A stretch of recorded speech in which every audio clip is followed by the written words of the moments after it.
आइए दोस्तों, आज हम बात करते हैं नवरात्रि के दूसरे दिन की कथा की, जो मैया ब्रह्मचारिणी के नाम से प्रसिद्ध है।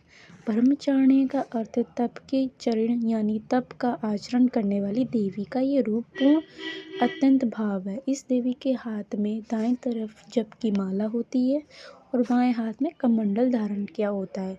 पूर्व जन्म में इस देवी ने हिमालय पे घर की पुत्री के रूप में जन्म लिया और नारद जी के उपदेश से भगवान शंकर को पति स्वरूप प्राप्त करने के लिए घोर तपस्या की थी।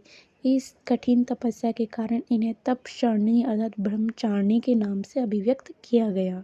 1000 वर्ष तक इन्होंने केवल फल फूल खाकर 100 वर्षों तक केवल जमीन पर रहकर शाखा पर निर्वाह किया। कुछ दिन तक कठिन उपवास रखे, खुले आकाश के नीचे वर्षा और धूप के घोर कष्ट सहे। 3000 वर्ष तक टूटे हुए बेल पत्थर खाए और भगवान शंकर की आराधना करती रही।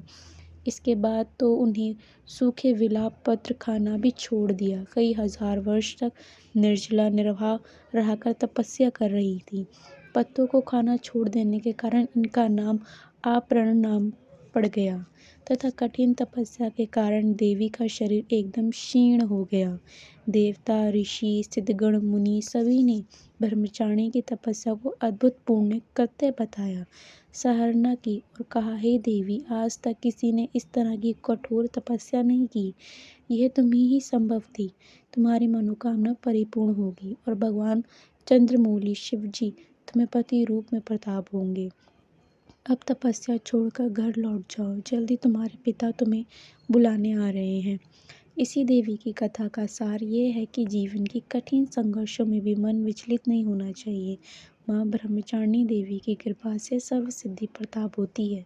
दुर्गा पूजा के दूसरे दिन देवी की इसी स्वरूप की उपासना की जाती है। ये थी हमारी दूसरे नवरात्रि की कथा।